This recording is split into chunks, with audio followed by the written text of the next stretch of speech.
la tristesse arrive, je sais tu es là, toujours près de moi.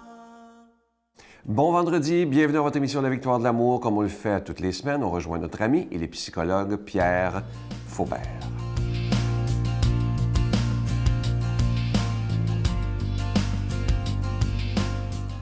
Bonjour, et c'est la deuxième semaine de l'Avent. Et sans doute, vous avez remarqué que la lumière diminue. Hein? Pourquoi? Parce que c'est comme ça. C'est comme ça, les planètes, comment c'est aligné, le Soleil. Mais nous allons vers une lumière qui est celle du Soleil, mais une lumière qui est celle aussi qui s'appelle le Christ, hein, pour ceux qui croient. Dans Saint Jean, on parle, surtout dans le premier chapitre de Saint Jean de l'Évangile, on parle de la lumière de Jésus comme lumière, comme parole. Alors, dans la deuxième semaine, il y a le texte d'Isaïe, au chapitre 40. « Une voix proclame dans le désert, préparez le chemin du Seigneur, tracez droit dans les terres arides. » Puis vous allez voir, hein, ça ressemble parfois à ce que nous vivons, les terres arides. Les chemins difficiles. Parfois, il y a des bandits sur les chemins. Parfois, on s'égare. Parfois, surtout à Montréal, il y a des nids de poules, et puis c'est très difficile. Et tout ce qu'il y a dans la circulation qui nous empêche de nous rendre, quand nous voulons, à notre destination. Alors, il y a une voie, une route pour notre Dieu. Où allons-nous? Avez-vous déjà pensé à ça? Quand on part, où allons-nous? Qu'est-ce que j'attends? Qui m'attend? On est dans l'attente. Que tout ravin soit comblé. Les ravins. Le ravin, c'est une dépression. Que cette dépression, qui est un vide, soit comblée. Toute montagne et toute colline abaissée. Parfois, là, on a des idéaux, des objectifs totalement irréalistes. Hein? Si je pensais monter sur l'Everest comme ça, eh bien, je ne me rendrais pas très loin. Alors, il faut que nos attentes, que nos projets soient réalistes. Toute montagne et toute colline abaissée, que les escarpements se changent en plaine. Qu'est-ce que c'est un escarpement? Hein? C'est comme un précipice. C'est quelque chose là, qui est dangereux. La plaine, c'est la terre ferme. Hein? C'est là où je me sens solide. Sur quoi je me sens solide? Quelle est ma base? Quel est mon fondement? Quel est mon sens? Alors, il y a une voix. La voix qui proclame « dans mon désert ». Bon.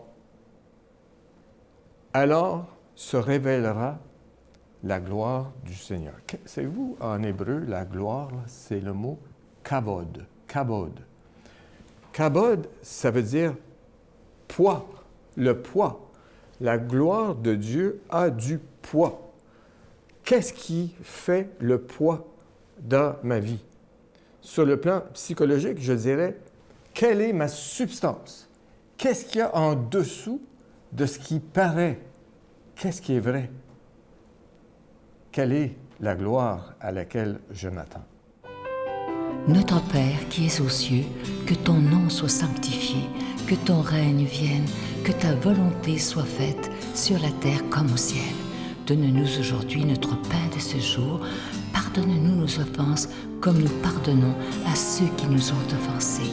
Ne nous laisse pas entrer en tentation, mais délivre-nous du mal, car c'est à toi qu'appartient le règne, la puissance et la gloire pour les siècles des siècles. Amen. Sa berger, assemblons-nous, allons voir le Messie, nouvel agréable, un sauveur enfant nous est né. Glory, glory, alléluia.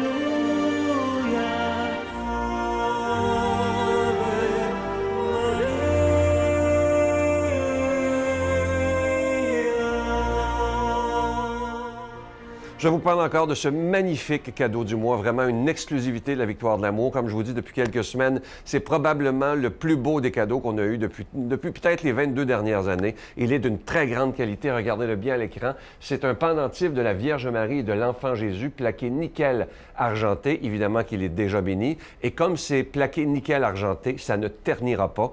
Ceux qui l'ont fabriqué nous l'ont promis. Alors c'est vraiment un bijou de grande qualité et vous le recevrez avec un don de 25 $. Et si vous en voulez deux, avec un don de 40 $. Je vous donne l'adresse en vous rappelant que vous recevrez aussi un reçu pour fin d'impôt. La Victoire de l'amour, casier postal 120, succursale Boucherville à Boucherville, le J4B 5E6, je vous la redonne. La Victoire de l'amour, casier postal 120, succursale Boucherville à Boucherville, le J4B 5E6. Également par téléphone, par carte de crédit du lundi au vendredi de 8h30 à 16h30 dans le 514-523-4433, 523-4433 ou sans frais, le 1-888-811-9291, 1-888-811-9291 et aussi sur notre site Internet, un moyen très sécure et extrêmement rapide de faire votre don, le www.lavictoiredelamour.org. Je veux prendre le temps de vous remercier de tout cœur pour votre offrande spéciale de Noël, parce qu'avec votre don, vous permettez à la Victoire de l'amour de continuer à annoncer la parole de Dieu par un moyen très puissant, évidemment, qui est la télévision. Alors, merci de tout cœur. Et je m'adresse aussi aux gens qui nous suivent sur Facebook. Merci aussi de votre grande générosité. Merci surtout de votre prière quand on en a vraiment besoin.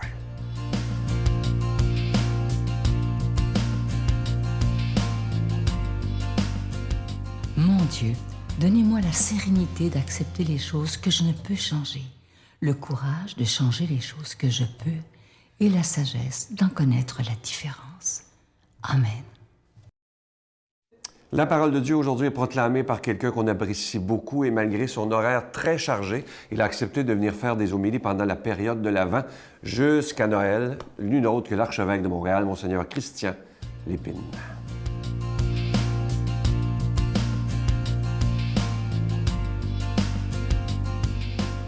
Quoi de mieux pour nous préparer à la célébration de la naissance de Jésus que les matins de Dieu qui deviennent comme une pause au début de la journée, qui ouvrent notre cœur à la présence de Dieu, à la lumière de Dieu.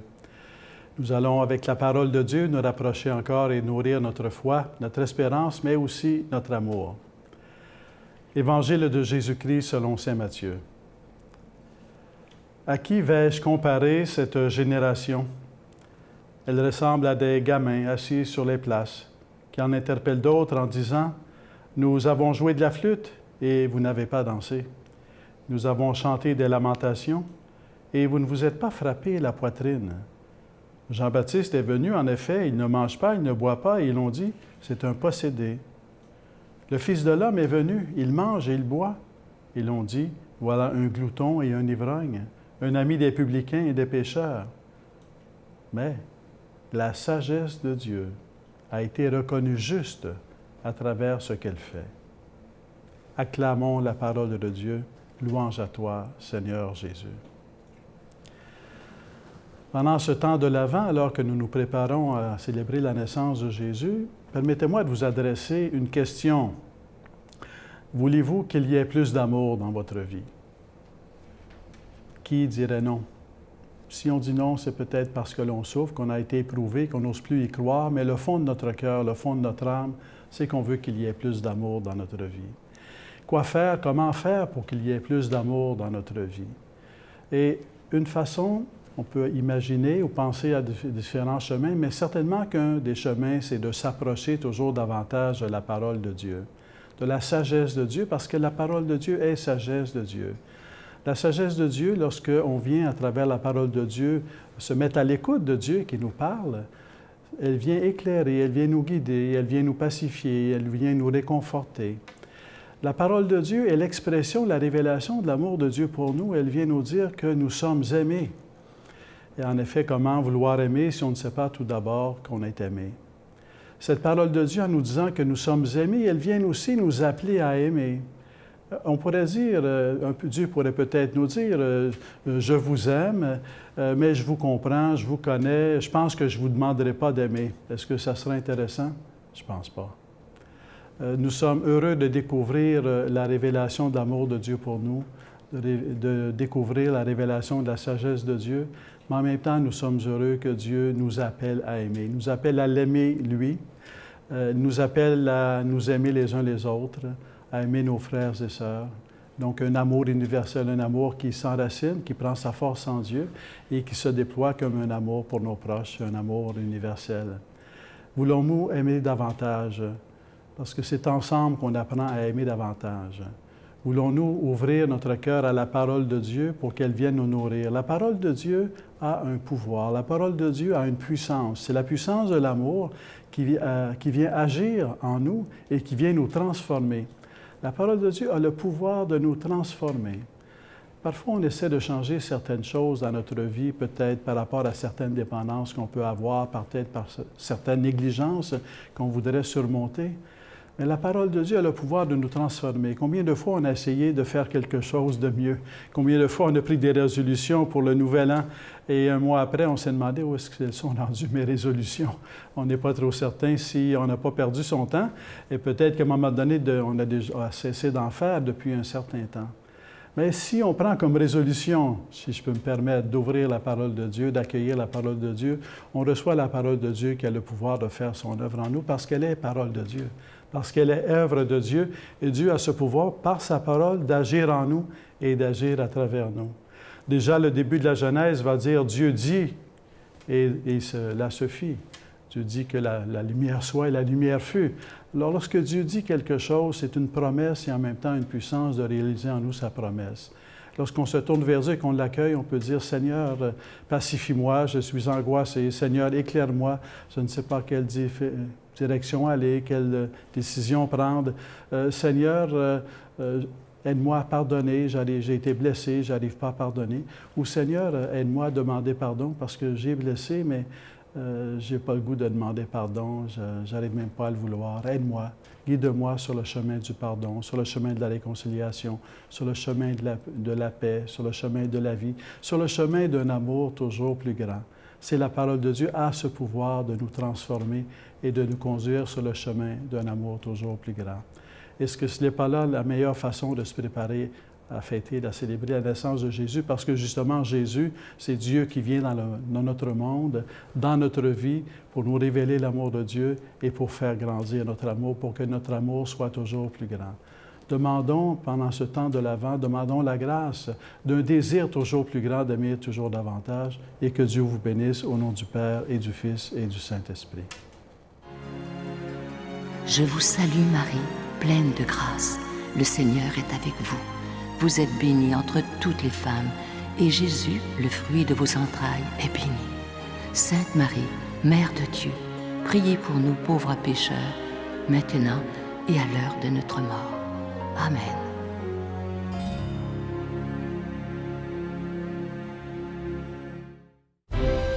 La Victoire de l'amour vous invite à son pèlerinage annuel en République tchèque et en Pologne, du Petit Jésus de Prague à la ville natale de Saint Jean-Paul II, en compagnie de Brigitte Bédard, l'abbé Donald Thompson et la participation occasionnelle de Sylvain Charon.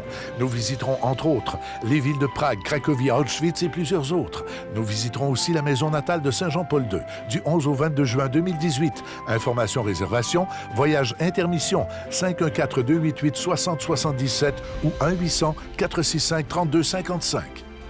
Ne manquez pas l'émission de ce dimanche, comme on le fait toutes les 6 semaines environ, de la joie de recevoir Franck Nicolas qui sera avec nous. Et on va parler avec lui de comment bien se préparer à Noël. Je sais qu'il y a des gens qui souffrent à l'approche de Noël, mais il va donner de bons trucs pour qu'on passe de très belles fêtes. Je vous souhaite une belle journée. À demain. Bye. Pourquoi est-ce que Noël, qui est la fête par définition des chrétiens, pourquoi est-ce qu'on ne mettrait pas Noël comme une priorité aussi pour que ce soit réussi? La plupart des gens, vous savez ce qu'ils font? Ils achètent les cadeaux au dernier moment, ils s'habillent au dernier moment, ils y pensent au dernier moment, et du coup, ce n'est que du stress au dernier moment. Ouais.